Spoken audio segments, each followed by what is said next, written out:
as mágicas e trapaças matemáticas, tá certo? Eu vou começar fazendo uma mágica para mostrar a diferença entre mágica e trapaça. Ela não tem matemática por enquanto, mas depois a gente vai ver. A primeira mágica que eu vou fazer, você vai usar um lenço, como esse aqui, tá vendo? Um lenço preto, tá? E você pede para uma pessoa, né? Você é o mágico, pede para uma pessoa te falar um número de 1 até 5, tá? A pessoa pensa o número, né? Escolhe na cabeça dele, você coloca a sua mão assim e pede para a pessoa falar o número que a pessoa pensou, tá certo? Suponha que o número pensado fosse o número, por exemplo, o número 3. Aí você pega o lenço e vou fazer a adivinhação. Você mostra e é o número 3. Muito simples? Não, vamos fazer de novo então. Você pega, coloca o lenço e pede para a pessoa pensar no número. Digamos que ela pensou agora no número 5. Magicamente aparece o número 5. Isso que se conhece como trapaça, tá certo? Tá? Agora eu vou fazer uma mágica. A mágica é a seguinte, ó. Eu tenho aqui, vou usar o mesmo lenço e eu tenho uma flor aqui da cor azul, tá vendo? Tá? Então eu vou cobrir, tá certo? Tá?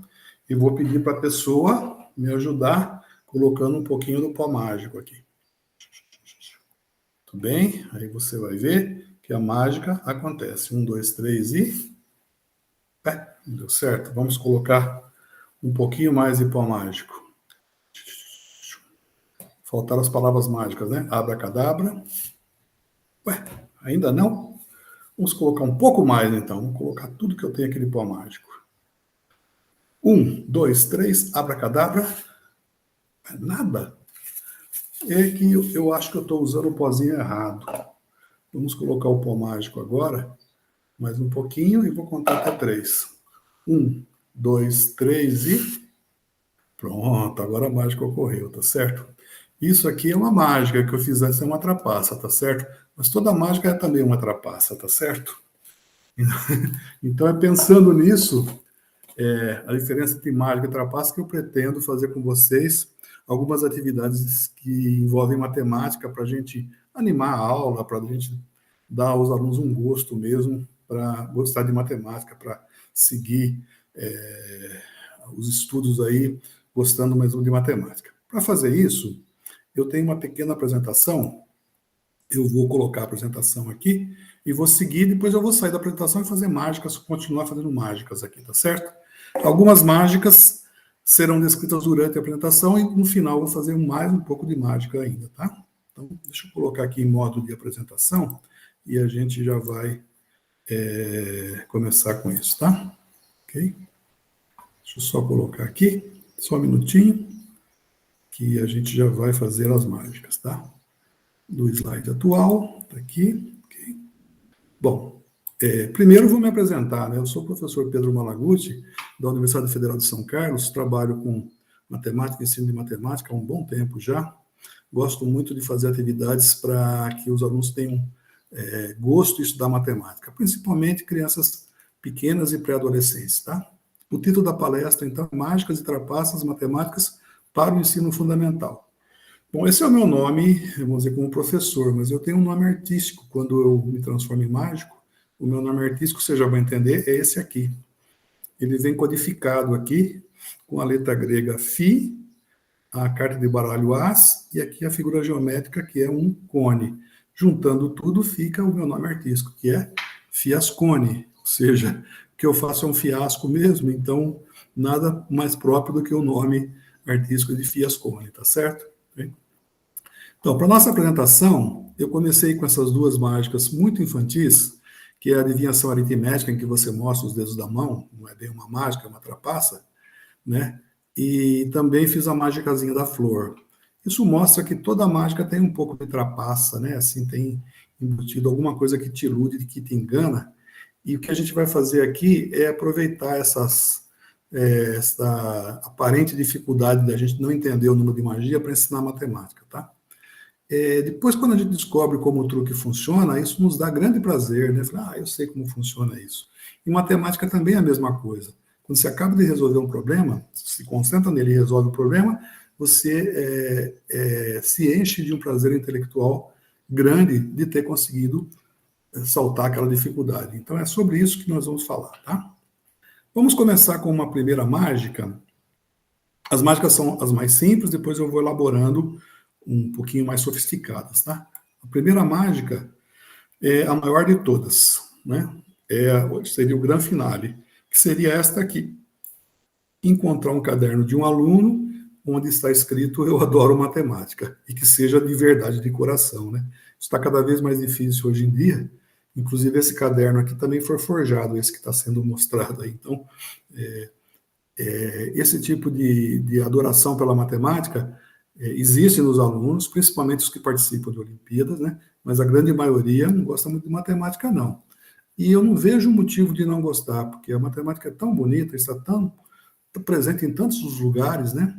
Por que a gente não faz a matemática prazerosa, pelo menos para abrir as portas, para que os alunos, a partir desta empatia com a matemática, consiga depois estudar a parte mais técnica, a parte mais difícil de matemática, tá certo?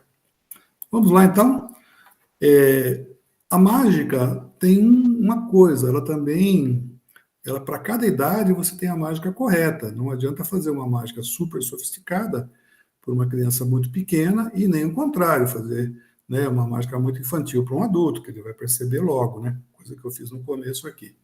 Então, as nossas mágicas, e a gente é acostumado a fazer isso desde de criança, né? Vocês se lembram de charadas que eram assim quando você era pequeno, né? Assim, ó, pense no número, né? Concentra no número.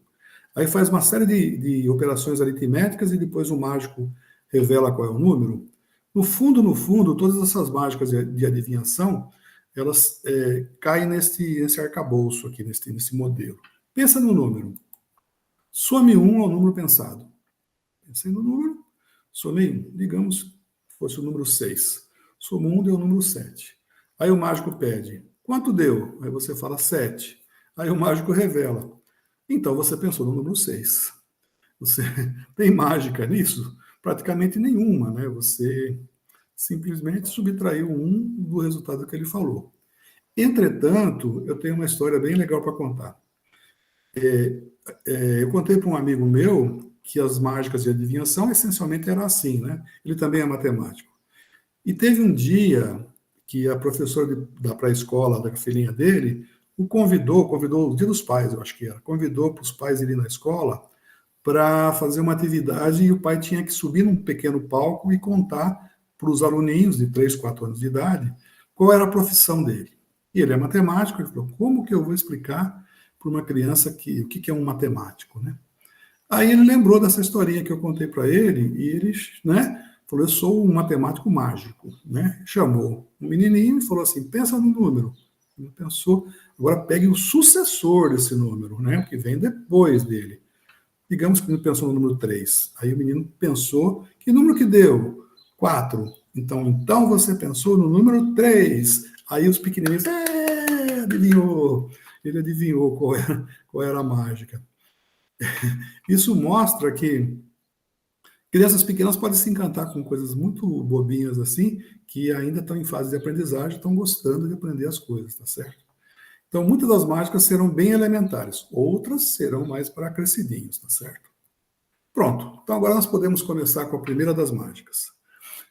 Todas as mágicas, elas deveriam ter o mágico e alguém da plateia, alguém para, né, fazer a mágica. Como nós estamos nesse tempo esquisito de pandemia, eu vou ter que agir aqui duplamente, como um mago e como alguém da plateia também, tentando explicar um pouco da magia que está ocorrendo, para que, se vocês gostarem disso, para que vocês apliquem depois nas suas salas de aula, tá certo? Okay? Primeira mágica mesmo aqui é a mágica das horas, né? Então você pega e mostra um relógio para uma pessoa sem ponteiros. Então os números de 1 a 12 aqui. Pede para a pessoa escolher mentalmente um número, né? Então a pessoa vai escolher e não vai revelar para o mágico. No final, o mágico vai adivinhar qual é o número que a pessoa pensou. Como eu não tenho essa pessoa, o espectador, digamos que eu vou pensar no número 3, é que a pessoa pensou no número 3.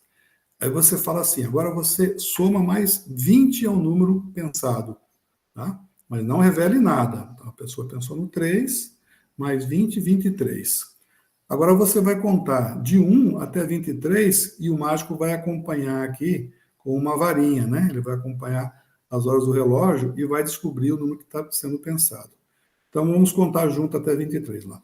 1, 2, 3, 4, 5, 6, 7, 8, 9, 10, 11, 12, 13, 14, 15, 16, 17, 18, 19, 20, 21, 22, 23.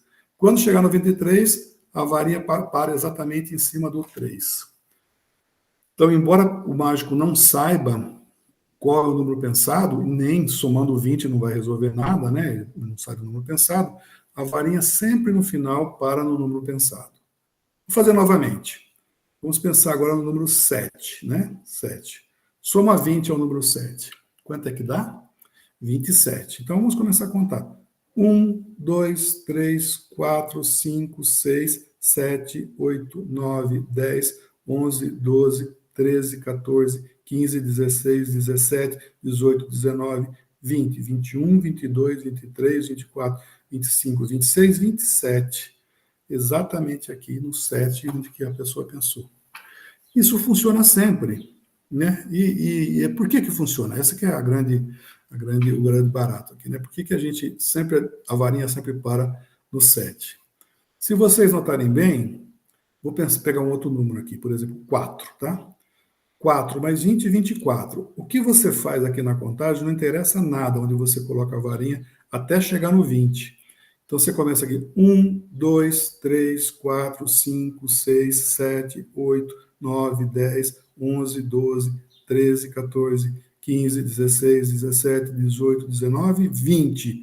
É importante que no 20 você esteja em cima do 12. 20, 21, 22, 23, 24. É claro que se você somou 20 e no 20 você está em cima do 12, a varinha sempre vai parar no número que a pessoa pensou, né? Que no caso do fim aqui seria o número 4. Entenderam? Isso ensina matemática? Não, isso ensina uma curiosidade e uma certa periodicidade, né? Certeza aqui. Talvez a soma com 20, e nem precisava ser 20, poderia ser qualquer número, desde que o número que a pessoa some, quando você deslocar a varinha, cai em cima do 12, né? Entenderam? Tá? Então, legal. Essa é a primeira mágica simplesinha. Agora vamos a uma mágica um pouco mais séria, né? Que é uma mágica envolvendo um pouco de misticismo aqui, né? Chamada Círculos do Poder.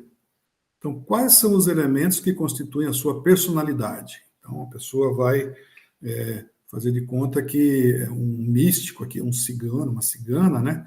E cada pessoa tem um número de sua preferência e esse número está arraigado na personalidade da pessoa.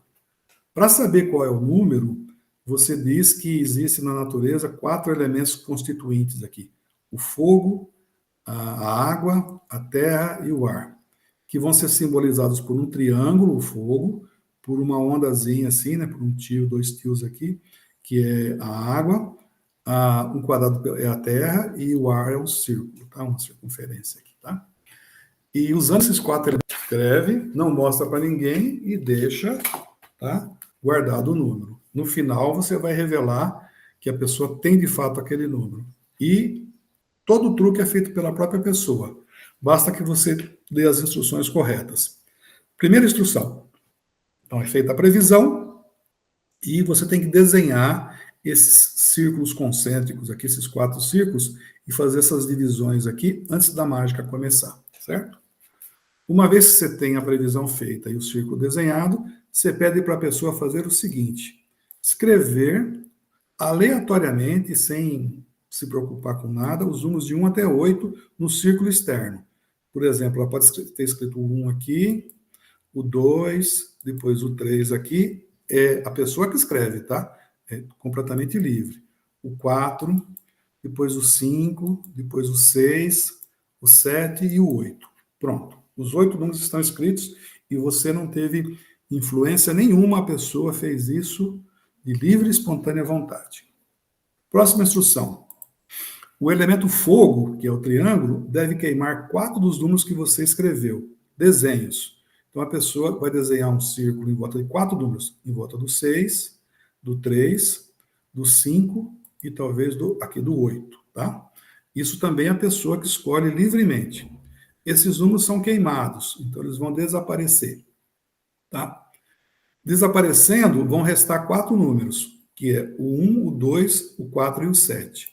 Você vai transferir esses números para dentro. O 1 foi para dentro, o 2, o 4 e o 7. Entenderam? Tá? Então, você já usou o elemento fogo aqui. A próxima coisa que você vai fazer é usar a água para que se escolham dois elementos, dois números aqui, para você desenhar as ondinhas em cima. Pode ser que seja, por exemplo, o número 1 e o número 7. Tá? Aí você diz que a água vai levar para dentro do círculo, né, os números escolhidos. Então, o número 1 e o número 7 serão transportados para dentro, né, rumo ao centro da magia aqui, tá? Então, eu transfiro aqui, olha lá, o 1 foi para dentro e o 7 também. Restaram dois números, o 1 e o 7, tá? Aí você pega e pede para a pessoa colocar o símbolo terra, que é o próximo aqui, em volta de um dos dois, livremente, né? No caso que a pessoa escolheu de colocar o quadradinho, né, a terra, em torno do 1. Então, ele foi soterrado, esse número sumiu. Então, o único número que restou no final dessa sua aventura toda foi o número 7. E o número 7 é transferido para dentro e ele é envolto pelo ar. Ok? Aí você vai e mostra a sua previsão. É incrível, mas o que está escrito na previsão, quando você mostrar, é exatamente o número 7. Tá? Então, por mais que a pessoa tenha liberdade aqui, ela sempre vai ser, o número dela está marcado já, está predestinada a ser o número 7. Entenderam como funciona? Tá? Bom, e essa magia? Quer dizer, você pode fazer esse truque várias vezes, viu? Você apaga os números, pede para a pessoa, outra pessoa, por exemplo, escrever números à vontade, e no final a sua previsão sempre vai ser concretizada. Como que isso funciona? Porque sempre o número que está escrito vai ser o número que vai aparecer no círculo central ali, no círculo menor de dentro. Bom, vocês já devem ter notado, né? Que se eu escrevi aqui a previsão número 7, é o 7 que tem que ir para dentro. Então, da primeira vez, os números são colocados aqui de 1 a 8, você não queimou o 7, ou seja, você queimou o 6, o 5, o 3 e o 4. Então, você diz que os números que foram queimados, eles não estão mais na brincadeira, você joga fora. E se a pessoa tivesse desenhado um triângulo em cima do 7? Aí você tem que mudar a história, você tem que falar assim, que os números foram sublimados, o fogo levou para os céus, né? Os números que foram queimados. Aí o 7 entra, tá certo?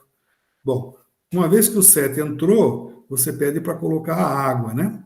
Se a pessoa desenhou a água em cima do 7, é porque o 7 vai entrar para dentro. Se a pessoa não desenhou, né, desenhou a água em cima do 2, por exemplo, e do 4, você diz que a água levou embora. Né? Esses números foram levados para o mar, que nunca mais você vai vê-los. Então, o que resta é o 1 e o 7.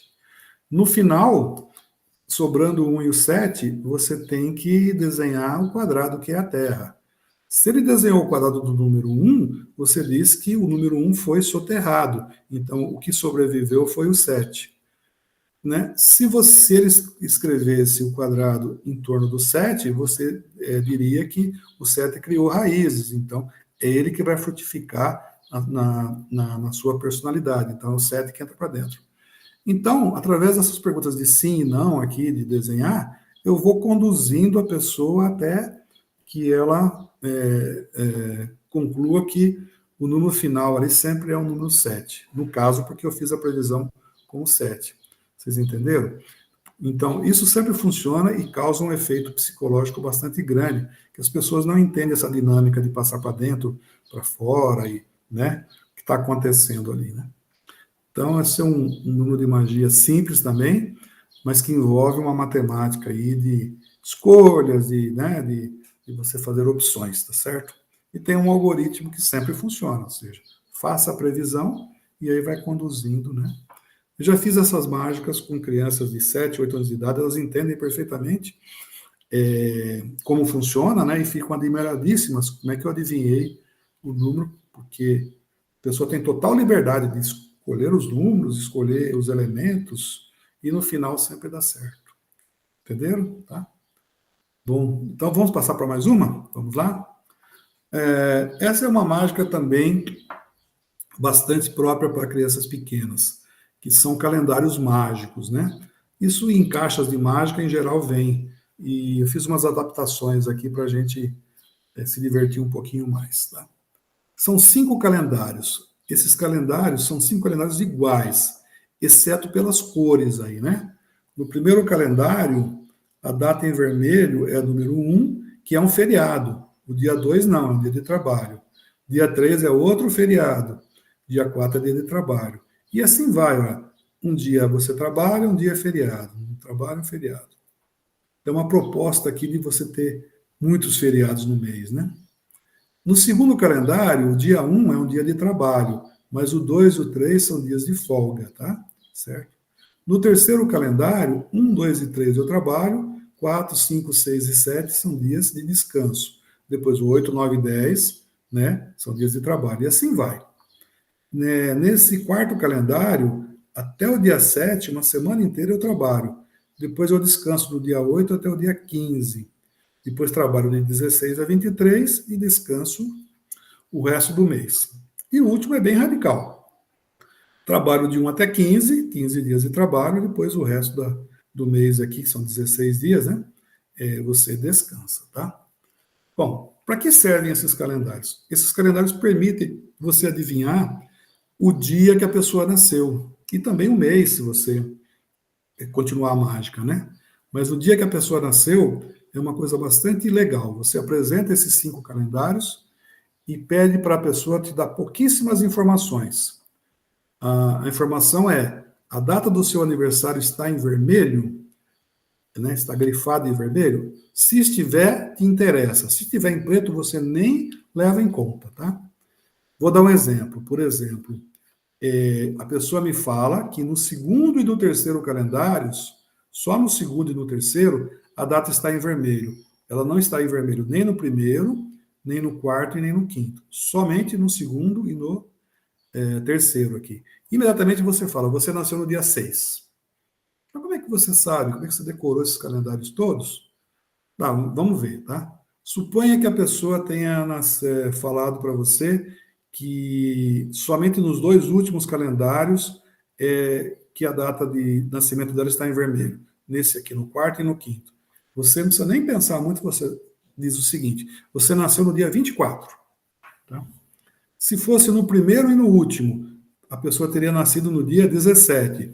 Se fosse no primeiro e no segundo só, aqui, ó, a pessoa nasceu no dia 3. Se fosse no segundo e no terceiro, você soma 3 mais 4 vai dar 7, certo?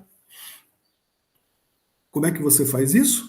Você pega a primeira data, como é que eu disse? O segundo e no terceiro, né? Aí a pessoa teria nascido no dia 6. Ou seja, como é que funciona esse truque?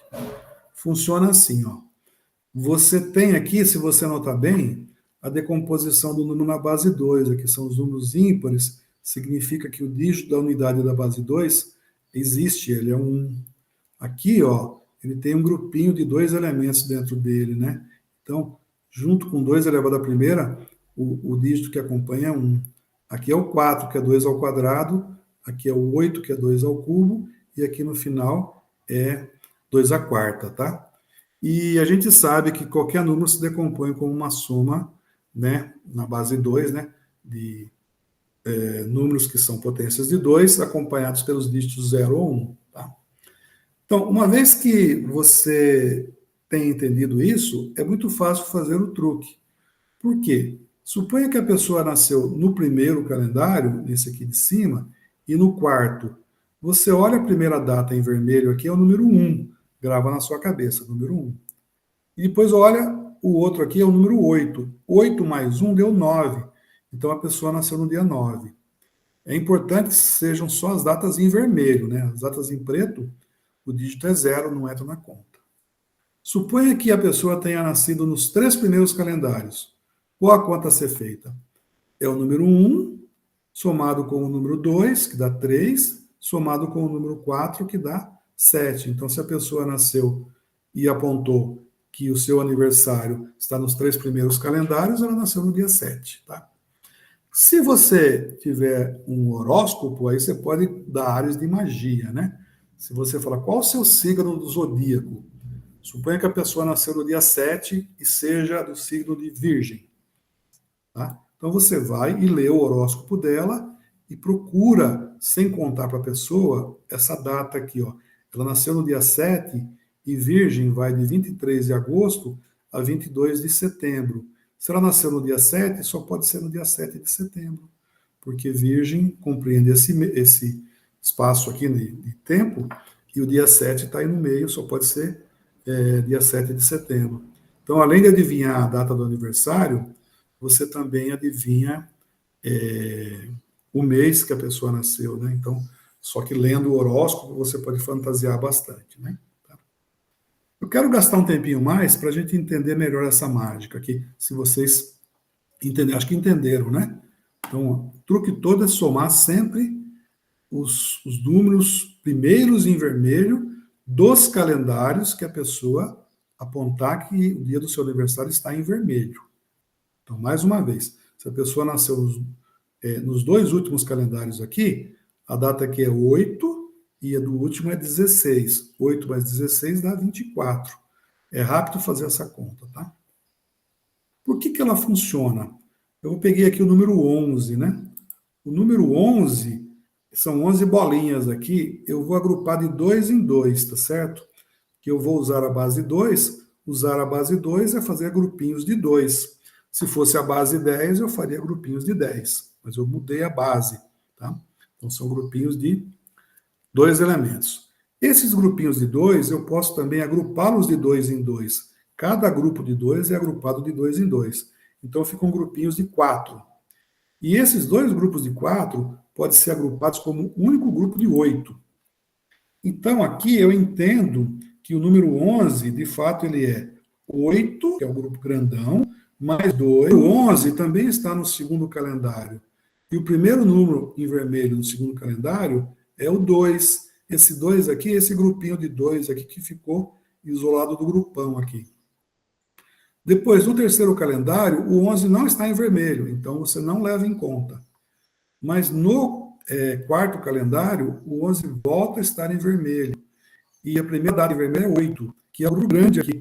Eu acho esse truque ele é muito gostoso de fazer com as pessoas, porque envolve um pouco de aritmética e é surpreendente, principalmente para crianças que têm a data de aniversário com uma data muito pouco, você ainda pode usar essa trapaça aqui de descobrir o mês que ela nasceu, tá?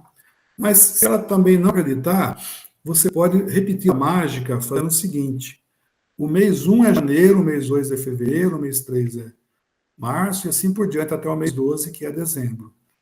Aí você fala isso para a pessoa e fala assim: o mês que você nasceu está em vermelho aqui, a pessoa fala, vamos dizer que ela nasceu em abril, tá? Que é o mês 4, né? Janeiro, fevereiro, março, abril, mês 4.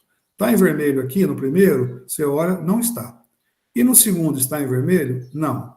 E no terceiro está em vermelho? Está. Então guarda o 4 de cabeça. E no último está em vermelho, o número 4? Não. Então é o 4, que é o mês de abril. Para descobrir o mês, você nem precisa da última folhinha, porque a última folhinha só mexe com números que vão de 16 a 31, né? São maiores do que 12, tá? Então, com 2 consultas dessa folhinha, você também consegue descobrir o dia do aniversário e o mês que a pessoa nasceu. Ou então usando um outro truque aí, que seria usar o calendário aí do lado. Entenderam? Tá? Gostaram? Tá? Então, vamos a mais uma mágica, tá? Temos uma coleção grande de mágicas e também de trapaças aqui. Tá? Esta aqui é a previsão do jogo da velha. Você pode fazer a previsão do jogo da velha sem jogar, você já sabe o que vai dar no final o resultado do tabuleiro. Você fala assim, como assim? Eu nem joguei e eu vou prever o futuro? No futuro, o tabuleiro vai aparecer de uma maneira totalmente previsível, que você pode até escrever também num caderninho aqui. Deixa, olha, o resultado final da partida vai ser esse aqui, tá? Guarda do lado, tá? Como funciona isso? Como que eu posso prever o futuro do jogo da velha? Primeiramente, você não pode deixar a liberdade total, tá? Quem sempre tem que começar o jogo é o mágico. O mágico começa e coloca um X na casa central. Isso é bem importante. O mágico coloca um X na casa central. Aí você pede para seu espectador, né? Pessoa que você está brincando, para colocar a bolinha. Então, ela coloca a bolinha aqui. Aí o mágico vai e coloca o X numa outra posição aqui, por exemplo, aqui. Como a pessoa não quer perder o jogo, se ela sabe jogar, né? Ela vai ter que colocar a bolinha na casa 4. Coloquei a bolinha na casa 4, tá? Aí o mágico continua. Era a vez dele colocar o X. Coloquei o X. Agora não tem nenhuma ameaça, tá vendo? A bolinha pode ser colocada em qualquer lugar e não tem ameaça nenhuma, porque o X não dá para ganhar aqui em lugar nenhum por enquanto. Digamos que a bolinha coloque aqui embaixo, no número 8. Aqui, tá? Aí o mágico joga e coloca o X aqui. Bom, agora sim tem uma ameaça. Eu coloco então a bolinha aqui e o mágico usa o X. Sempre dá isso, a resposta sempre dá isso a menos de uma rotação. Ou seja, se você jogar da maneira correta, o tabuleiro final vai ficar dessa maneira, vai dar um empate, e não é essa a única posição, mas você pega e gira a folha e dá uma das 4 possibilidades aí de giro, tá? Certo? Por que isso? Tem que ter estratégia, né? Senão você não chegaria nesse final aqui, dessa maneira. Parece que a bolinha aqui tem liberdade, mas ela não tem liberdade nenhuma quase. Quer ver por quê? Ó, funciona assim, ó. Entenderam como é a mágica primeiro? Você faz uma previsão de como ficará o tabuleiro no futuro. Tá? Vamos começar de novo. Você coloca um X na parte central. Isso é importante, porque quando você faz um giro, o X tem que estar no meio, não tem jeito, tá? Aí, a pessoa que vai colocar a bolinha, coloca nesse lugar. Se ela colocou num canto a bolinha, o mágico vai ter que colocar o X na próxima casa no sentido horário. Então, ó, tem a bolinha ali, qual é o sentido horário do relógio? Se ali tem a bolinha, a próxima casa vai ser aqui, ok? Então, seguir o sentido do relógio. Agora, como ficou 2x juntos, forçosamente, aí a pessoa não quer perder, ela coloca aqui. Se ela não souber jogar, aí na previsão vai por água abaixo. Mas suponha que a pessoa sabe jogar o jogo da velha. Observe agora que a bolinha, né, não está mais na casa central. Ela está fora da casa central. Ela está na casa do meio. Então aí você inverte o giro. Ao invés de ser no sentido horário, no sentido anti-horário. Volta para trás. Olha lá, voltei com X para trás. Agora deixa a pessoa jogar onde ela quiser. Suponha que ela jogou na casa 8. Ó, é no meio, então eu tenho que seguir no sentido contrário às ponteiras do relógio. Então o X vem aqui, ó, tá? Aí como a pessoa não quer perder, ela coloca a bolinha lá e só tem uma casa para o mágico terminar, é aqui. Este jogo sempre vai dar dessa maneira, exceto por rotação. Então você, né, parece que a pessoa fez escolhas, mas ela de fato amarrou mesmo. Os finais aqui são só esses 4. Né? Então parece que você tem dons naturais de fazer previsão do futuro, coisa do tipo, né? Então também é um jogo bem legal. Tá gostando? Certo? Podemos passar para a próxima? Como eu estou aqui dialogando com a tela, eu vou passar então, tá? Vamos lá. Isso aqui é um jogo que eu escrevi até um artigo para a revista do professor de matemática, que é como fazer o seu dinheiro sumir. Bom, isso é a coisa mais fácil do mundo, né? Você passa no pedágio, né, o seu dinheiro some. Né? Você doa dinheiro para minha filha, some na hora. Né? É fácil fazer a mágica do dinheiro sumir. Mas essa aqui é uma mágica muito visual. Como que ela é feita? Você tem uma moldura dividida em 12 casas. Vejam os números lá. 1, 2, 3, 4, 5, 6, 7, 8, 9, 10, 11, 12. E tem aqui moedas. São essas bolinhas vermelhas. Eu vou distribuir algumas aqui no tabuleiro, aqui na moldura. Pronto. Distribuir aqui. Essa distribuição não é 10 moedas. Agora em pé, ó. Aqui eu tenho 4, 5, 6, 7, 8, 9, 10. Também 10 em pé. Agora na última linha, 3, 4, 5, 6, 7, 8, 9, 10. Também 10. Agora, na última coluna, 3, 4, 5, 6, 7, 8, 9, 10. Quer dizer, em todos os lugares aí que você soma nas linhas e colunas, são 10 moedas, tá? Eu escolhi essa distribuição, mas você pode escolher outra também, desde que tem 10, 10 e 10. Né? Tudo 10, 10, 10, 10. Em cima foi parar na casa de número 2 lá, ó, tá? E o resto ficou igualzinho, tá? Então a pessoa coloca essa moeda. Agora é a vez do mágico agir. O que, que o mágico faz?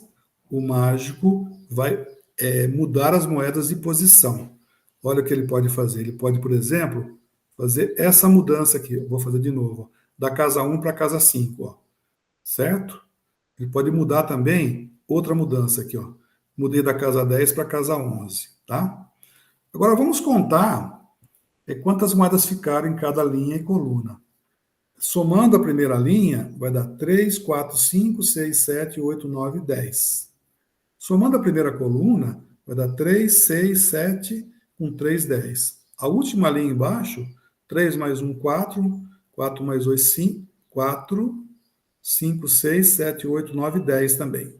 Então vai dar 6 e 4, 10. E a última coluna, 3, 4, 5, 6, 7, 8, 9, 10. Onde foi parar aquela que eu coloquei a mais?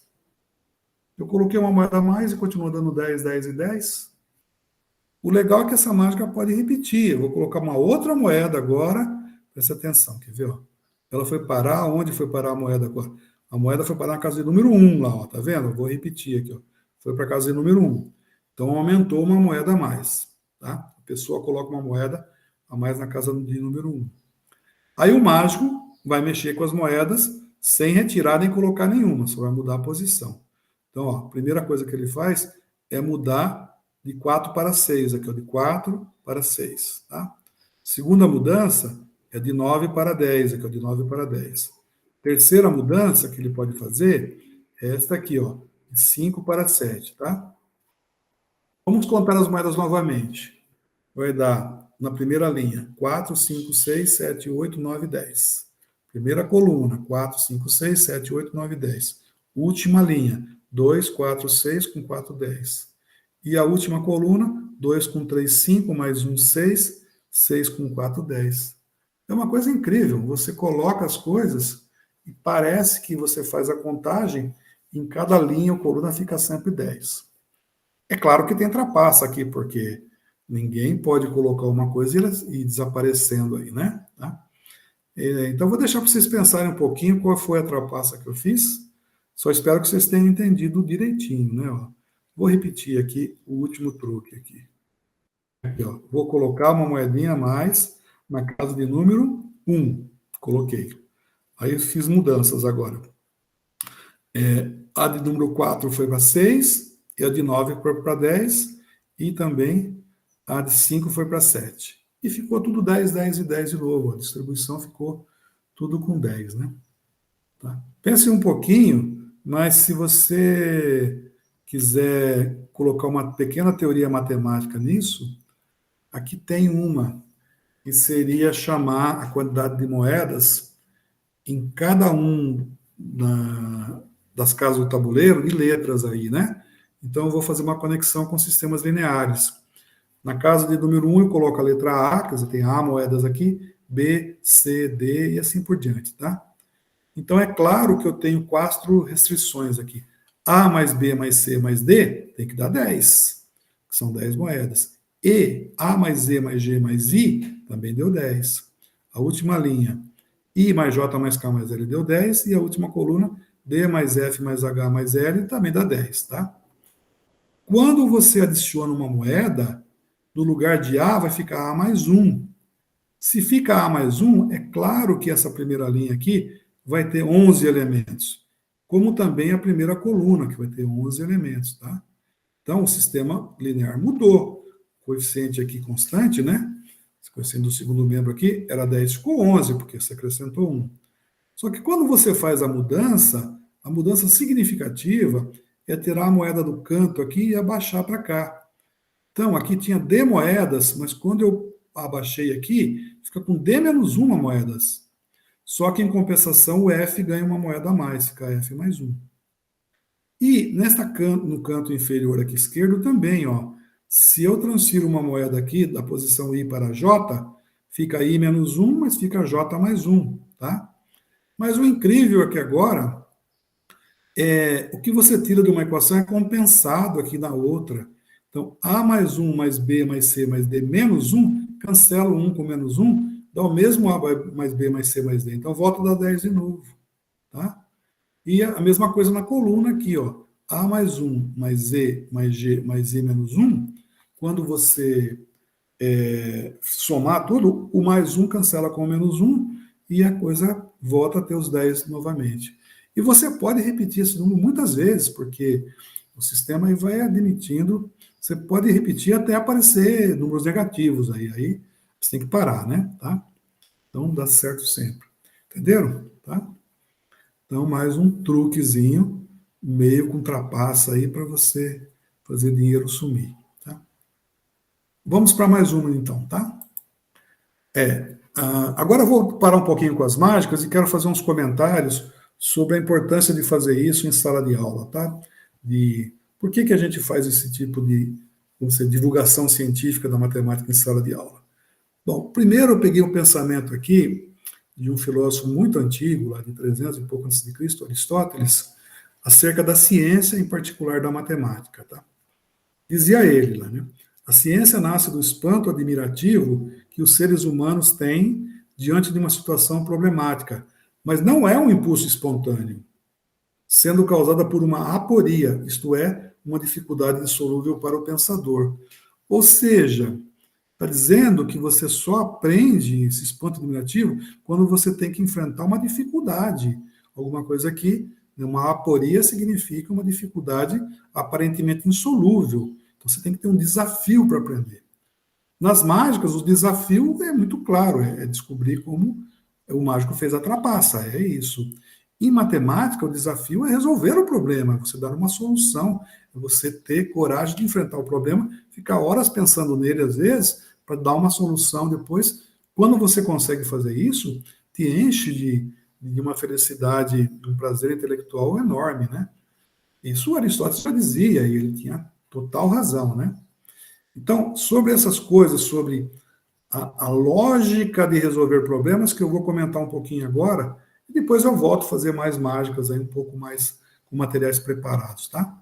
Eu vou precisar depois, então, abandonar um pouco a minha apresentação para fazer a mágica mesmo aqui na frente da, do vídeo aqui, tá? Bom, vamos começar com um pouquinho de lógica para você, se a gente tem essas aporias aparecendo, né? Primeiro paradoxo de lógica é o seguinte: pense nessa sentença aqui, ó. Esta sentença contém 6 palavras. Vamos contar quantas palavras tem. Esta sentença 2 contém 3, 6, 4, palavra 5. Então, esta sentença contém 6 palavras, claramente é uma sentença falsa, porque ela contém 5 palavras. Se ela é falsa, portanto, a negação deve ser verdadeira. Qual é a negação dela? Esta sentença não contém 6 palavras. Isso é uma verdade, porque a negação é falsa, só que ela contém 6 palavras lá. Esta, uma. Sentença 2, não 3, contém 4, 6. 5 palavras, 6. Então, onde é que está o erro do raciocínio? Né? Eu parti de uma coisa, essa sentença contém 6 palavras, falsa. Nego ela, então. A negação deve ser verdadeira. Se algo é falso, a negação é verdadeira. Esta sentença não contém 6 palavras, é verdadeira. Mas como pode ser verdadeira se ela contém 6 palavras, né? E está dizendo que ela não contém. Né? Então, essa é uma aporia, quer dizer, eu tenho que me preocupar em resolver esse tipo de situação conflitante, esse paradoxo. Vamos a mais um aqui, um silogismo. Tudo que é raro é caro. Vamos admitir isso. Se uma coisa tem pouca, é muito caro. Tem pouco ouro no mundo, ele é muito caro. Tem pouco diamante no mundo, é muito caro.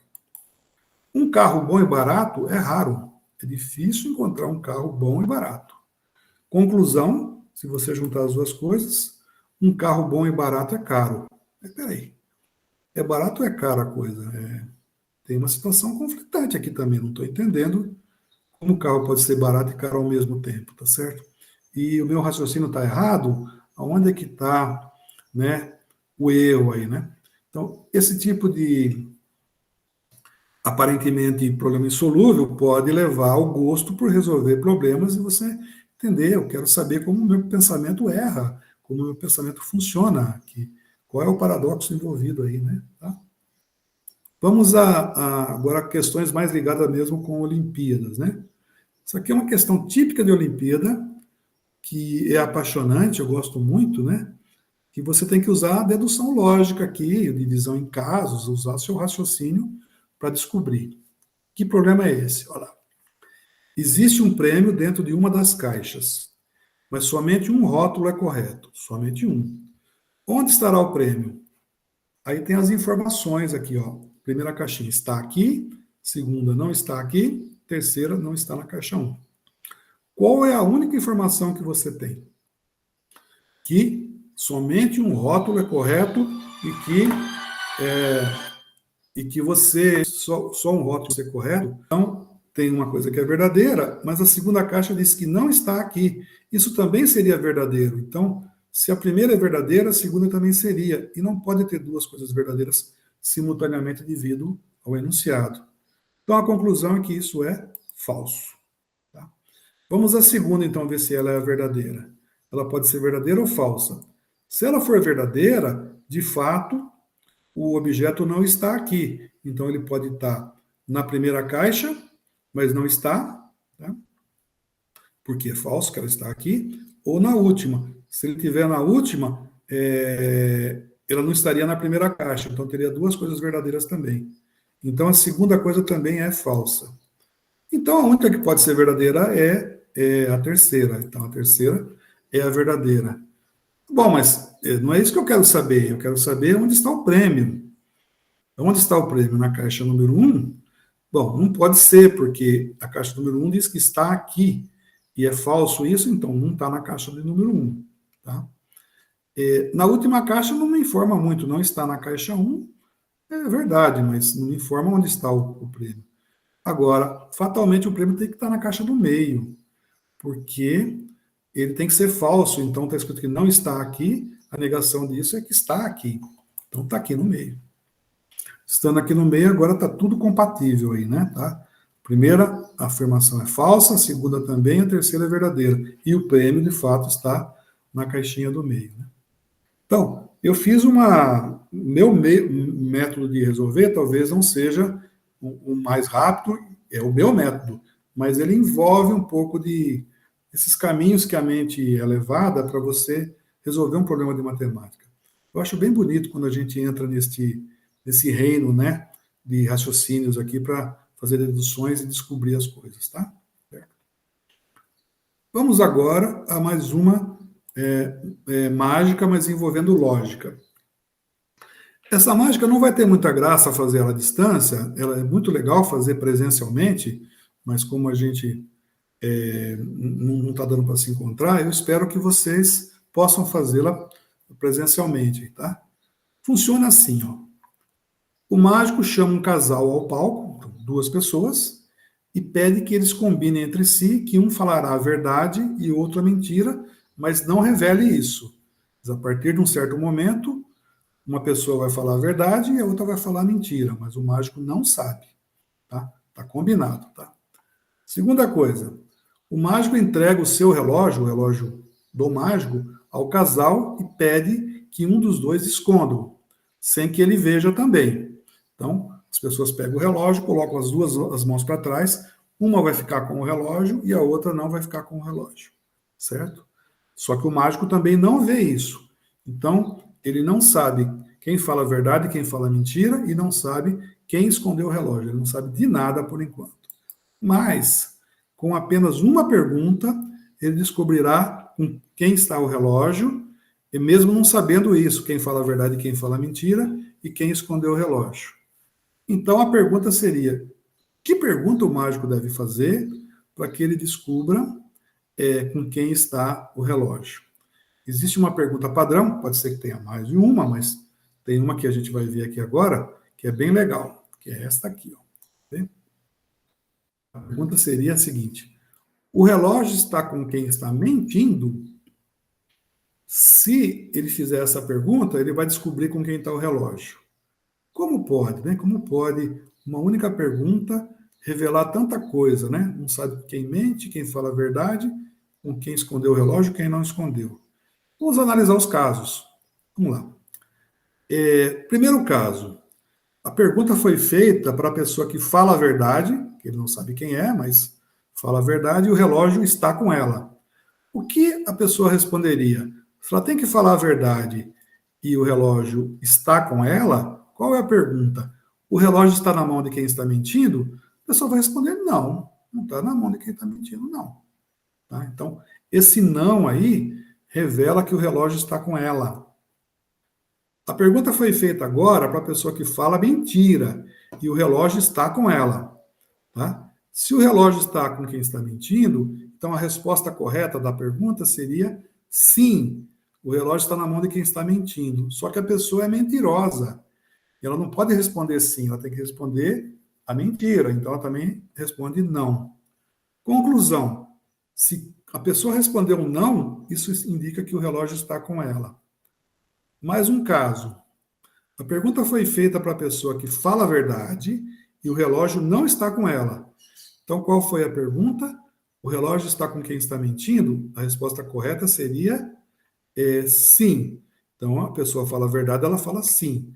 Então, se a pessoa falar sim, é porque o relógio está com o outro. E o último dos casos, né? A pergunta foi feita para a pessoa que fala mentira, o relógio não está com ela. Então, o relógio está na mão.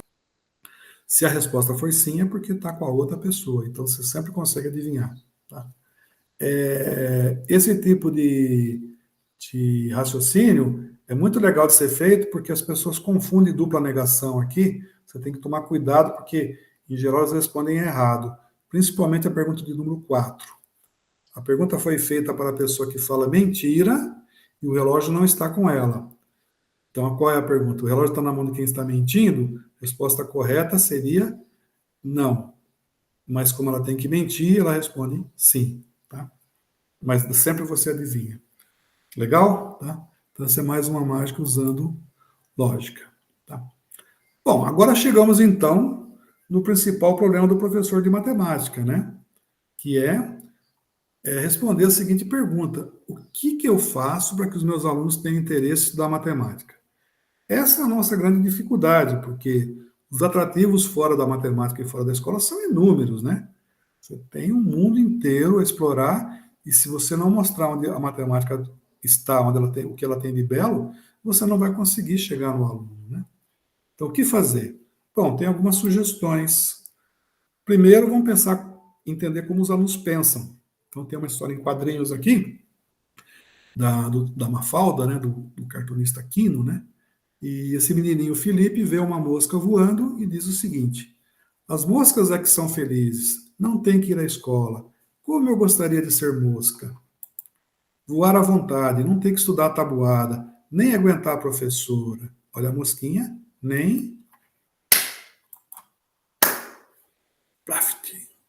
Ambos olham assim atônitos para a mosquinha, né? E aí o Felipe responde: 3 vezes 1, 3. 3 vezes 2, 6. 3 vezes 3, 9. 3 vezes 4, 12. Quer dizer, o jeito, essa liberdade que a mosca tem não é uma liberdade muito própria para seres humanos, não, né? Tá? Tudo bem, então, os alunos, de fato, estudar tabuada não é uma coisa prazerosa, exceto se você tiver um objetivo mesmo, né, de mostrar destreza, de você facilitar. Agora, não é importante? Claro que é importante. Você, sabendo a tabuada, você se vira em qualquer situação, sem depender de tecnologia, sem depender de nada. O seu raciocínio melhora muito com isso, né? Tá? Agora, uma outra historinha, que é para professores mesmo, né? Que deve estar me ouvindo, né? Essa historinha chama-se O Mundo que se Abre, é sobre uma princesinha, essa princesinha aí, é de uma pessoa que eu gosto muito, chamado Adriano Paença. Paença é um professor da Universidade de Buenos Aires que escreve muitos livros bons de divulgação científica, faz palestras maravilhosas, tem muita coisa boa dele no YouTube, né? Então, num dos primeiros livros dele, eu encontrei essa historinha e, resumidamente, eu quero mostrar para vocês. que mostra mais ou menos o papel de um professor, né? Veja lá a princesinha. Uma antiga série de desenhos animados conta a história de uma princesa cuja mão é disputada por um grande número de pretendentes. Esses devem convencê-la. Distintos episódios mostram as tentativas de sedução que cada um deles usa, os mais variados e imaginativos. Um após o outro passam os pretendentes, mas nenhum deles consegue comover sequer um pouco a princesa. Um deles mostra uma chuva de luzes e estrelas, um outro, efetuando um majestoso voo, atinge o espaço com seus movimentos. Nada. Ao final de cada capítulo aparece o rosto da princesinha sem expressão alguma. Mas o episódio que termina a série nos proporciona um impensado final. Em contraste com as maravilhas oferecidas por seus antecessores, o último dos pretendentes extrai com a umidade da sua capa, sabem o quê? Um par de óculos que oferece à princesa, essa os coloca, sorri e lhe brinda com a sua mão. Ela era míope, ela não enxergava nada. Não adianta fazer maravilhas com uma pessoa que tem dificuldades de enxergar. Então, segundo o Paense, segundo também, eu acredito, vamos colocar óculos na princesinha. Ou seja, qual é a tarefa de um professor? A tarefa do professor é entender o aluno e mostrar a ele a beleza que tem você entender ciência, entender matemática, e para isso você precisa de instrumentos, que são os óculos. Então, a nossa tarefa é entender o universo do aluno e fazer ele abrir a mente dele para de fato, se encantar com esse mundo maravilhoso que a gente tem. Entendeu? Então, eu gosto muito dessa história porque ela é um pouquinho romântica e mostra um pouco o nosso papel social, né, de professores, tá? Certo? Então, baseado nessa linha, como é que a gente faz, então, para sermos professores admirados por alunos, para serem professores queridos? O que a gente pode fazer? E para que a gente ensine boa matemática também, tá certo? Eu estou colocando aqui maneiras de você abrir a janela, abrir as portas para enxergar a matemática. Mas a matemática por si só já é bonita, tá? Então, nós precisamos fazer um pouquinho mais a divulgação da cultura matemática. Como que se faz isso? Bom, a forma mais tradicional e que eu acho a melhor, na maneira de você escolher bons livros, né? Se você lendo sobre isso, você aprende bastante coisa. Quando a minha filha menor era pequena, eu resolvi, e ela não gostava muito de matemática, né?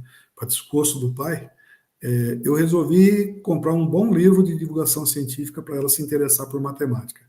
E fui numa feira do livro, na Bienal Internacional lá em São Paulo, para comprar um livro bonito de matemática para que ela se interessasse.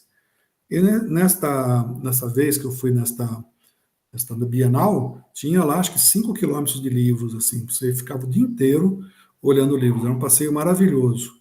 E dos primeiros 4 quilômetros eram livros de autoajuda, livros assim que eu não queria nem olhar, certo? E passei batido. Mas no final tinha as editoras universitárias, tinha um nicho lá de livros de divulgação científica maravilhosos.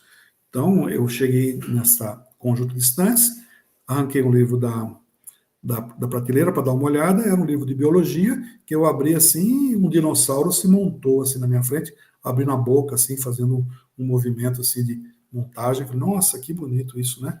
Aí peguei um livro de física, tinha lá experimentos para um menino fazer em casa com ímãs, motorizinhos que giravam, helicópteros. Nossa, que legal, é aqui mesmo. Aí peguei um livro de química, também, você vai na cozinha, pega bicarbonato de sódio, mistura com vinagre, faz vulcões e faz as coisas que, né, seriam legais e para uma criança entender os princípios básicos de química. Aí eu puxei um livro de divulgação científica em matemática e abri, estava escrito assim: vamos resolver a seguinte lista de exercícios. Mas que coisa, cara, que se diverte assim, né? Não era esse tipo de abertura que eu queria. Depois eu encontrei, né, bons livros. O Paense escreve excelentes livros, o Martin Gardner mais ainda, escreveu a vida inteira, né? Mas no Brasil tem poucas coisas sobre divulgação científica na área de matemática. Até eu, meu amigo João Sampaio, mais um grupo da minha universidade aqui, nós nos atrevemos a escrever uma coleçãozinha de livros de divulgação científica para ter literatura em língua portuguesa, né? Então, os livros são boas fontes de conhecimento. Outra coisa são as Olimpíadas de Matemática, né? Quando um professor de uma sala se envolve com Olimpíadas de Matemática, o mundo se transforma. Você vê pessoas que não tinham interesse nenhum começarem a gostar muito de matemática, porque tem um desafio ali, legítimo desafio, próprio para a idade dele, ele tem que superar aquilo, ele tem que mostrar que ele é capaz de resolver, tá certo? Eu estou bastante envolvido com a OBMEP, né? Mas tem a OBM também, tem as Olimpíadas regionais, tem a Olimpíada que pode ser feita dentro da própria escola. Quer dizer, problemas bonitos de matemática a gente tem aos montes, né? Então vale a pena a gente investir um pouco do nosso tempo, né? Vendo como são as Olimpíadas, né? Festivais de matemática. Tivemos o primeiro, acho que em 2017, mas tá para ter o Festival Nacional, né? Festivais regionais sempre tem, mas devido à pandemia agora, estamos aguardando aí dos próximos festivais, né? Eu conheci o Adriano Paença no último Festival de Matemática. Tá? E, claro, o meu interesse aqui é fazer mágicas e fazer alguma conexão com matemática. Só para dar uma ideia de um problema que o Paença resolveu, que é assim, é um problema que é resolvido completamente errado. Mas aí, por que está o erro, né? Onde está o erro? O problema é esse aqui. 25 dividido por 5, segundo o Paenza, dá 14. Como pode isso? 25 dividido por 5 dá 5. Não. 25 dividido por 5 dá 14. Eu vou provar para você que dá 14. Como é feito? Bom, escrevo 25 com a chave dividido por 25. Primeira coisa que eu faço é dividir o 5 por 5. Então, 1 vezes 5, 5. E eu subtraio 25 menos 5 dá 20. Agora, 20 dividido por 5 dá 4. Então, 25 dividido por 5 dá 14, porque 4 vezes 5 dá 20, 20 menos 20 dá 0. Então, a conta que eu fiz mostra que 25 dividido por 5 dá 14. Ah, você fez a conta errada. Tem uma trapaça aí no meio. Não, eu vou fazer a prova real agora. Eu vou fazer, então, se 25 dividido por 5 dá 14, é porque 14 vezes 5 dá 25, tá? Ó, 14 vezes 5, como é que eu faço? 5 vezes 4, escrevo aqui 20. 5 vezes 1, 5, escrevo 5 aqui. 20 mais 5, 25. Então, confio que 14 vezes 5 dá 25. Não, continua tendo trapaça. Você usou a multiplicação aí. Vamos fazer como se fosse soma. Vamos somar 14 5 vezes. 14 mais 14 mais 14, 5 vezes. Então vai dar 25 também, porque 4 mais 4, 8 mais 4, 12. 12 mais 4, 16 mais 4, 20. 21, 22, 23, 24, 25. Deu 25 novamente. Ou seja, se você decora algoritmos e comete erros em algum estágio do algoritmo, vai chegar nesses absurdos todos aí, né? Certo? Essa é uma coisa que o Paesa sempre faz em palestras, eu gostei da brincadeira. Tá? Muito bem. Para a gente daqui a pouco voltar para as mágicas, a gente tem que ainda entrar dentro da arte de resolver problemas. Então, eu tenho uma historinha aqui que eu fui colecionando durante uns tempos aqui, que conta como se transforma um problema de matemática viajando no tempo. Eu vou pegar aqui uns 70 anos atrás, só para a gente dar uma ideia de como o problema de matemática, de época em época, ele muda. Qual é o problema? É esse aqui, ó. Por volta de 1950, lá do século passado, 70 e poucos anos atrás. Um ensino muito tradicional. O fazendeiro vendeu um saco de batatas por 100 contos de réis. O custo de produção foi de 4/5 do preço da venda. Qual foi o lucro do fazendeiro? Estava difícil demais, o menino não resolvia, resolveram 10 anos depois modificar um pouco o problema. O fazendeiro vendeu um saco de batatas por 100 cruzeiros. O custo de produção foi de 4/5 do preço da venda, isto é, 80 cruzeiros. Estragou tudo. Qual foi o lucro do fazendeiro? Deu os 20 reais novamente, mas houve uma facilitação aqui indevida, incômoda. Como ficou fácil demais e perdeu o interesse, aí veio um movimento 10 anos depois, no qual eu fui educado, chamado Matemática Moderna, em que o mesmo problema ficou assim, ó. O fazendeiro trocou um conjunto B de batatas por um conjunto D de dinheiro. A cardinalidade do conjunto D é igual a 100, e cada elemento de D vale um cruzeiro. Desenhe 100 pontos representando os elementos de D. O conjunto C de custo da produção tem 20 pontos a menos que o conjunto D. Pinte-os de vermelho para representar o conjunto C como subconjunto de D e responda: qual é a cardinalidade do conjunto lucro? É o mesmo problema, só que loucura. Cadê as batatas aqui, o fazendeiro, pontos, você pintar, quer dizer, é bom para você usar lápis de cor, né? Mas cadê a matemática bonita que estava envolvida lá no iniciozinho? Então ficou difícil demais, muito complicado, misturando teoria dos conjuntos, cardinalidade. Vamos voltar para trás. Aí o mesmo problema 10 anos depois ficou assim. O fazendeiro vende um saco de batatas por 100 cruzados. A sua produção custou 80 cruzados, o seu lucro foi de 20 cruzados.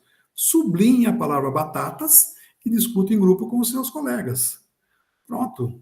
Aí ficou socializando o conhecimento, o problema ficou trabalhos em equipe, você, né, fazer uma dinâmica estranha aí, né? Pois vem a época das apostilas. Localize na sua apostila no 9, capítulo, a figura de um fazendeiro plantando batatas. Com o auxílio da sua máquina de calcular, aí, traduzido, né? Digite 100 times 4 over 5 e tecle Enter. Confira se a sua resposta está correta na folha de atividades concluídas, seção 9.3, material de referências. Eu usei tecnologia, mas o problema ficou chatíssimo. Cadê a... O que tem a ver a figura do fazendeiro plantando batatas, né? Aí eu comecei a me perguntar, será que o problema pode piorar no futuro? Bom, no ano 2000 piorou um pouquinho. E faça uma pesquisa na internet acessando o portal batatas.com.br e localize o link Problemas Prontos de Matemática. Com o botão direito do mouse, acesse a homepage www.fazendeiro.html. Faça download do software, custo.exe, clique em 100 e dirija para o mouse para o GIF animado 4/5. Arraste-o para o canto inferior da tela para ver a batatinha girando. É isso que acontece quando você quer aprender matemática online. Você vê batatinhas girando. Pior assim. Bom, aí vem o Enem, cara. Como é que eu falei? Eu vou pensar, eu vou adaptar esse problema ao Enem, né? Como seria um problema de plantar batatas estilo Enem? Estão preparados? Fica mais ou menos assim, ó. Deus do céu. Um texto enorme. E vamos tentar ler juntos aqui rapidinho. Recente manchete da revista Enxerga aponta para o aumento da plantação de batatas do semiárido, o que tem ocasionado um grande problema social para a região, ainda não beneficiada pela transposição do Rio São Francisco, já que muitos agricultores têm abandonado o tradicional plantio de mandioca e macaxeira.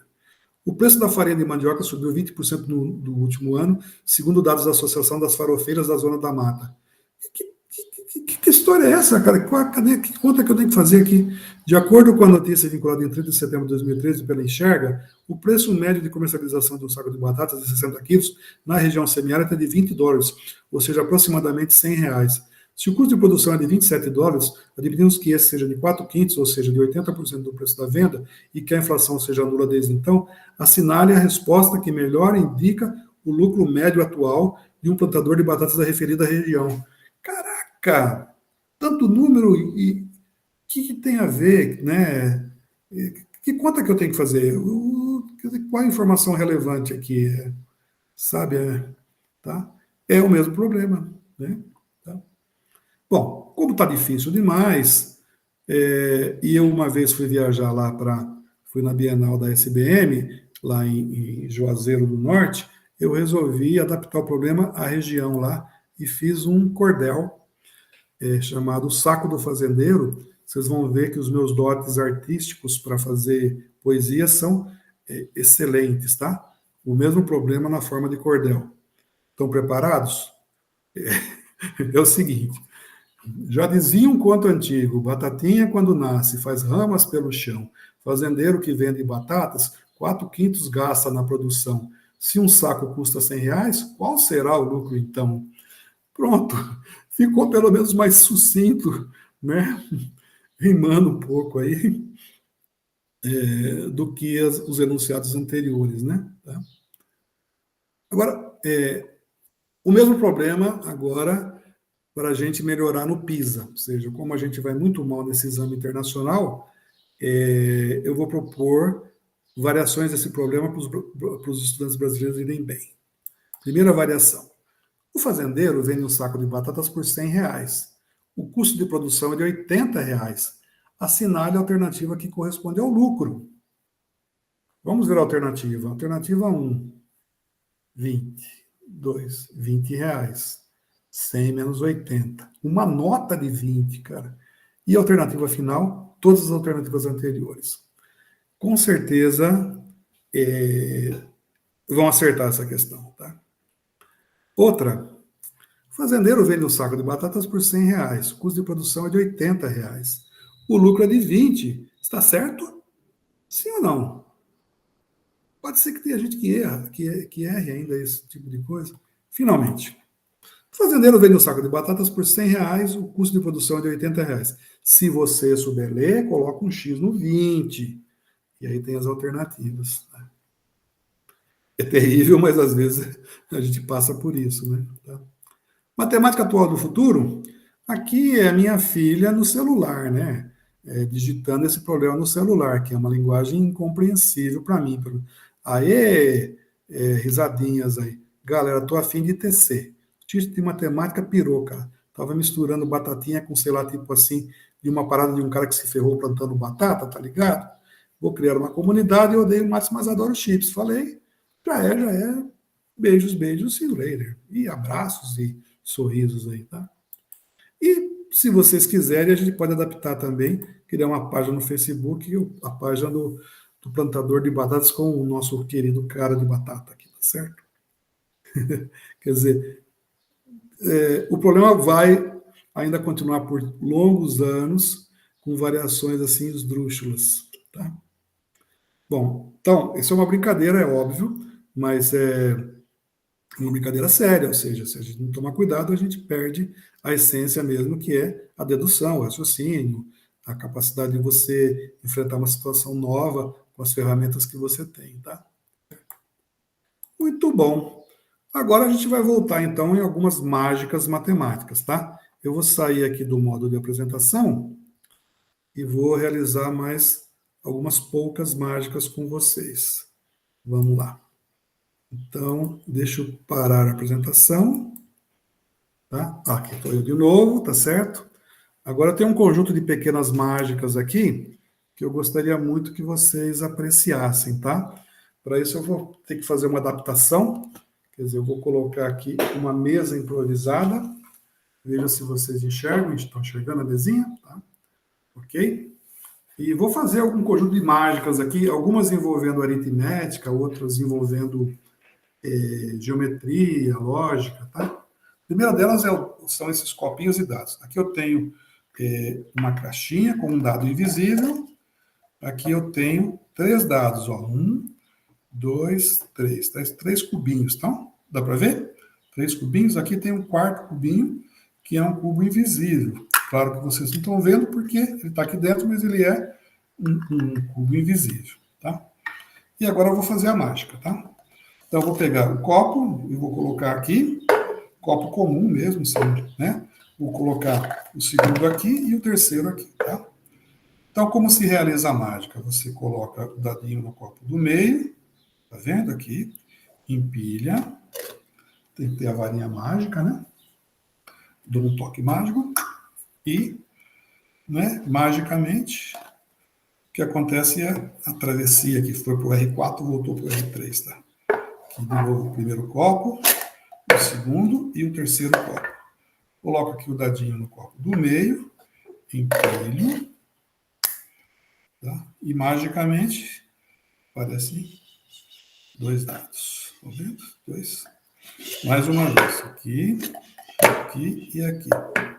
Coloco aqui, empilho, minha varinha mágica. E o que acontece? Aparecem 3 dados. Agora o fantástico vai ocorrer. Vou pegar o copo, vou colocar aqui, aqui e aqui. Vou pegar o cubinho invisível, tá aqui, coloquei aqui na minha mão, estão vendo? Coloquei aqui, ele está fofinho, tá? Cubinho, vou empilhar, fazer a mágica e, magicamente, aparece, ele se tornou visível. Tá vendo? São os poderes que a gente ganha quando estuda matemática, tá certo? Então, essa é a primeira mágica, tá? Eu vou esperar vocês pensarem um pouquinho como ela funciona, né? Para saber. Pense um pouco como ela funciona. Tem que ter essa coisa da despertar a curiosidade, tá? Segunda mágica, estão vendo aqui, gente? Essa mágica aqui é a seguinte: você tem envelopes de papel.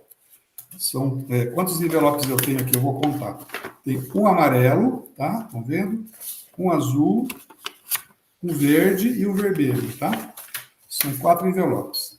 Aí você pede para alguém da plateia te emprestar uma nota de R$10. Vou colocar aqui e vou embrulhar. Então, vou embrulhar no envelope amarelo, tá vendo? Aqui. Depois o envelope azul, tá? Aqui, envelope azulzinho. Depois o envelope verde, né? Verde, tá aqui, tá? Depois, finalmente, no vermelho. Tá aqui, certo? Agora você promete para a pessoa que se ela fizer a mágica correta, os R$10 vão se transformar em R$100, é uma multiplicação por 10. Como é que é a mágica correta? Falar a sequência correta de envelopes de cores. Claro que o envelope externo é o vermelho. Qual é o próximo que virá? Em geral, a pessoa acerta. O próximo que virá é o envelope da cor verde. Então, eu abro o verde. Tá? O próximo é o azul. Vou abrir aqui o azul. Tá? E, finalmente, é o amarelo, que é o último. Então, você abre e oferece os R$100 para a pessoa. Só que no lugar dos R$100, o que tem é uma moedinha de R$1, tá? Aí você fala, você não pensou na multiplicação, pensou na divisão. Vamos desfazer a mágica. Então, coloque aqui a moedinha de R$1 no envelope amarelo. Depois coloque aqui no envelope azul, né? Depois o próximo é o envelope verde, que você também coloca, certo? E o último é o vermelho. Tá? Aí faz a sua mágica, pede para a pessoa. Decorou a sequência? Sim. Então é vermelho, tá? Depois vem o verde, depois vem o azul e finalmente vem o amarelo. Você fala, então quer dizer que eu vou conseguir os R$100? Não, o que você vai conseguir é aumentar o seu dinheiro, né? O seu dinheiro cresceu, só que cresceu no reino da geometria, não no reino da álgebra, da aritmética, tá certo? Ok? Então é assim que funciona essa mágica. Tá? Então, é uma segunda mágica também com uma certa trapaça matemática, tá certo? Mais uma mágica que eu gosto bastante, chamada mágica da janelinha. Estou vendo um cartão aqui, desse lado aqui ele é azul, desse lado aqui ele é vermelho, tá? Então faz de conta que vocês estão num certo cômodo de uma casa, fora dela, em que você está enxergando o vermelho. E eu estou do outro lado, enxergando o azul, tá? E você, lado vermelho. Então, eu vou pedir como se você pudesse pegar a mão aqui da tela e segurar aqui para mim. Como você não consegue, eu vou segurar aqui, tá? Então, eu vou trocar de lugar com vocês. O que você está enxergando como vermelho vai ficar azul e o que é azul vai ficar vermelho. E você ainda vai segurar aqui sem nunca abandonar isso. Faz de conta que uma mão saiu da tela e segurou aqui, tá? Eu vou dobrar aqui, depois eu faço esse movimento, dobro sem nunca mexer. E de repente a mágica ocorre. O que era azul fica vermelho, o que é vermelho fica azul. Vou fazer o contrário, agora eu vou voltar para trás. Ó. Vou fazer isso, esse movimento, tá? Vou dobrar, perdão, sem soltar nunca daqui, tá? E de repente eu retornei à fase vermelha novamente, tá? Isso é uma mágica muito legal, vou fazer ela de lado aqui para vocês enxergarem o que acontece, ó. Eu vou tampar aqui o buraco, depois já tem duas abinhas aqui, a de baixo desce e a de cima sobe. Aí você faz um movimento e ele troca de lugar. Ó. Que era azul fica vermelho, que vermelho fica azul. São propriedades topológicas, né, de geometria da topologia, tá certo? Ok? Tá? Tô gostando? Tá? Então, deixa eu fazer mais uma mágica agora envolvendo semáforos aqui, tá? Olha só, vocês estão enxergando aqui um semáforo e aqui uma caixinha mágica. A caixinha tem um buraco aqui em cima que eu vou colocar bolinhas aqui dentro daqui a pouco. Esse semáforo aqui, ele tem 3 bolinhas aqui que correspondem às cores do sinal de trânsito. Se você pudesse perguntar as cores de lugar, as 3 bolinhas estão aqui, tá? Se você pudesse perguntar, quantos sinais diferentes você faria? Essa pergunta é respondida assim, das mais diferentes maneiras. Claro que a resposta correta é 6, né? 3 fatorial, né? 3 opções para a cor de baixo, 2 para a cor do meio e 1 para a cor de cima, né? Mas eu vou tentar enganar vocês aqui, tá? Essa bolinha verde aqui eu vou colocar como primeira bolinha de baixo, tá? Coloquei. A próxima é a amarela, tá? Coloquei. E a próxima é a vermelha, tá aqui, tá? Agora eu faço a mágica e, de repente, a mágica ocorre mesmo. As bolinhas permutam de lugar. Vamos ver novamente como é isso? Tá? Então, eu vou colocar aqui, primeira cor, qual é mesmo? A verde, né? Eu já vou colocar aqui, tá? Depois eu vou colocar a amarela aqui, tá? Só que a vermelha eu não vou colocá-la, não. Eu vou colocar aqui dentro desse buraco aqui, tá? Dentro, depois, tá? Olha que milagre que acontece, ó. Embora eu tenha colocado a vermelha aqui, ela desaparece. Porque sabe onde está a vermelha? A vermelha, todo o tempo estava aqui debaixo. Mas, ué, cadê a amarela daqui? Vou dar uma olhada aqui. Ver se a gente acha que cor que eu tenho aqui. É a bolinha amarela, é que estava faltando aqui, ó. Tá? Ou seja, mais uma mágica, então, envolvendo combinatória e envolvendo aqui teletransporte, tá certo? Mais outra. Essa também envolve um semáforo, envolve o meu chapéu de mágico aqui, tá certo? Aqui, tá? Vocês vão enxergar aqui 3 cubos, tá certo? Vermelho, amarelo e verde, tá? Eu vou empilhá-los na ordem incorreta. Vou colocar aqui o vermelho embaixo, presta atenção, né? Depois o amarelo, depois o verde eu vou colocar aqui em cima, tá? Tudo bem. Então, a gente vai colocar a caixinha mágica, tá? A gente vai girar aqui a caixinha mágica e, uma vez girada a caixinha mágica, abracadabra. Quando você abre, lembra que o vermelho estava embaixo? Entenderam? Eu consigo fazer uma permutação das coisas todas, né? Quer que eu faça de novo para entender como funciona direitinho? É assim, ó. Você coloca o cubinho vermelho, tá? Certo? Depois você põe o amarelo, tá? E finalmente você coloca o verde, tá? Vermelho, amarelo e verde. Tá? Agora é só colocar a caixinha aqui em cima, tá? E fazer com que a mágica ocorra. Certo? Então, qual é a de baixo mesmo? Verde. Qual é a próxima? Amarela. Ué? Onde está a vermelha? Oh, meu Deus. A vermelha todo o tempo estava no meu chapéu. Aqui. Viram? Também há uma permutação, tá? Então, muito bem. Tá? E eu acho que eu já estou chegando num tempo bom para a gente voltar a conversar um pouquinho, certo? E entender que as mágicas são uma coisa fundamental aí, porque se a gente aprender um pouquinho de mágica, a gente consegue fazer com que as aulas fiquem bem interessantes, tá? Então, vou voltar em modo de apresentação e queria conversar mais um minutinho com vocês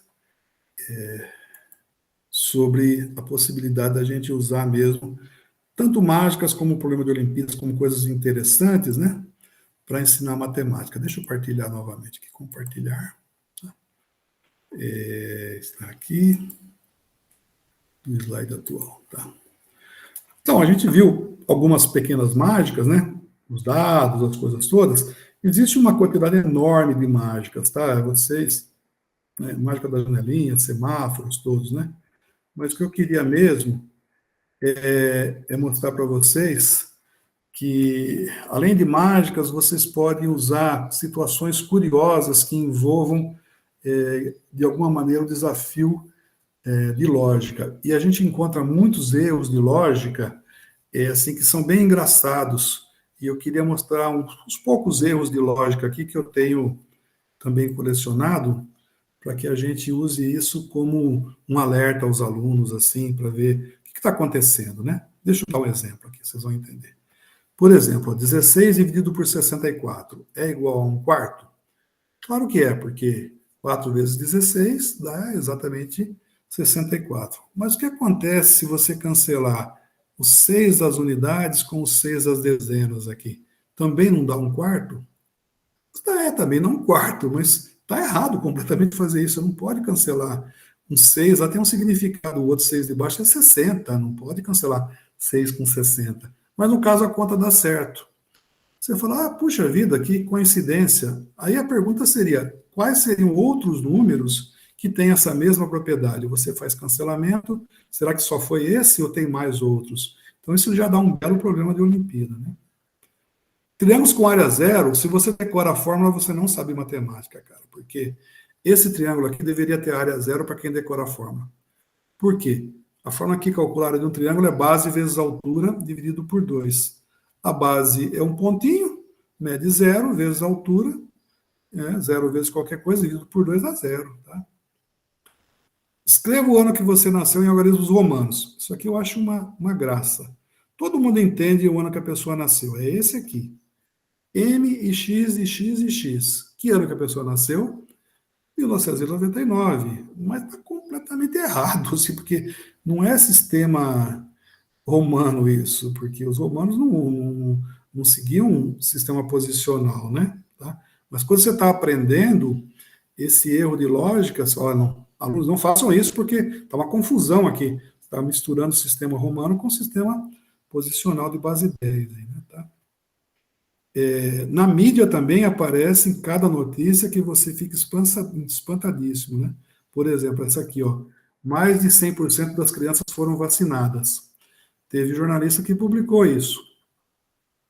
Hoje já não estranho mais de 100% das crianças foram vacinadas. Eu acho que eu entendo a posição dele. Ele queria dizer que ultrapassou a meta, né? Eu não sei como é. Teve criança que. Como é que. Eu não entendo. Uma criança, a vacina foi dividida, eu não sei como.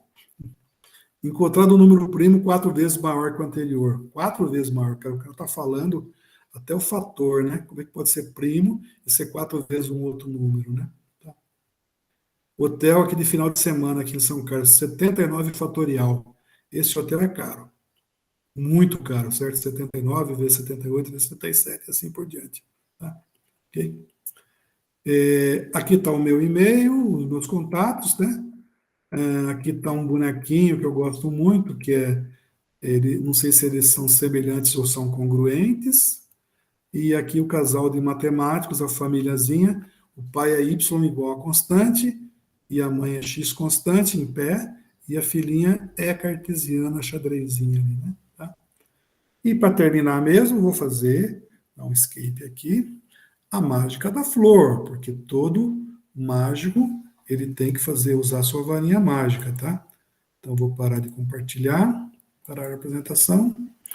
E aqui tá, eu vou mostrar minha varinha mágica, já mostro para vocês. Ela é uma varinha especial que tem os poderes aqui, né? Esta varinha aqui, estão vendo? Ops, tá? Se você contar até 3 e assoprar, a mágica acontece. 1, 2, 3. Uau! Mais ainda. Muito bem, tá certo? Essa mágica eu vou revelar para vocês, que é uma mágica fácil de fazer. Tudo aqui se mexe, tá? Tudo aqui se mexe, cara. Tudo é uma grande trapaça, certo? E as coisas se realizam. É isso, pessoal. Espero que vocês tenham se divertido um pouco comigo e que pensem mesmo em usar materiais diferenciados, principalmente em trabalhar com questões envolvendo desafios lógicos, e as Olimpíadas são ótimas para isso, tá certo? Ok? Então, um abração a todos e até a próxima, tá? Tchau. Abração.